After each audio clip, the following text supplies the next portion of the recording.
தங்கம், இப்பதான் நீ ஒரு விஷயம் தெளிவா புரிஞ்சுக்கணும். ஆமா, நீ இப்போ நின்னுட்டு இருக்கிற இடம் சாதாரணமான இடம் இல்ல. இது வரைக்கும் நீ கடந்து வந்த வழி சுலபமான பாதையும் இல்ல. அதனாலதான் இப்போ உனக்கு சில விஷயங்கள் ரொம்ப கஷ்டமா தோணுது. அதுக்கு அர்த்தம் நீ பொறுப்போட வளர்ந்துகிட்டு இருக்கிற அறிகுறிதான். நீ எல்லாருக்கும் புரியிற வழியில போகல, உன் மனசுக்கு சரின்னு தோணுற வழியில தான் நீ போய்கிட்டு இருக்க. அதனாலதான் சில நேரம் நீ தனியா நடக்கிற மாதிரி தோணும். அது ஒன்றும் தவறில்லை தங்கம், அது உன்னோட தலைமைக்கான அடையாளம் தான். அதுக்காக இன்னும் நீ வேகமா ஓடவும் வேண்டாம், உடனே நின்று போகவும் வேண்டாம். இப்படியே உன் வேகத்துல நீ தொடர்ந்து பயணம் செய். நீ போகிற திசை சரிதான். அதுக்கிடையில சந்தேகம் வருதுன்னா அது உன் மனசு வளர்ந்து அடுத்த நிலைக்கு தயாராகுது என்பதற்கான சின்ன சிக்னல் தான்.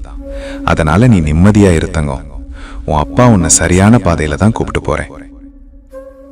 ஓம் நம சிவாய.